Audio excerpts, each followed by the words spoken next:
What up, YouTube? It's your boy Tone Bone, Midwest Riders TV, MWR.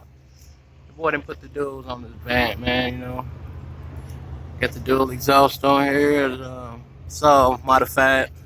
Couldn't get it to run on here. I had to remove the rear tire from up under here to get my basically to get my Y pipe to go for the duals. So I got that out the way.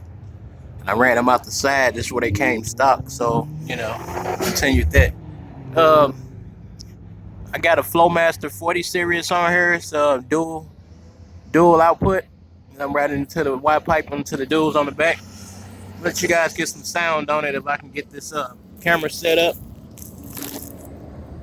Get your sound on it.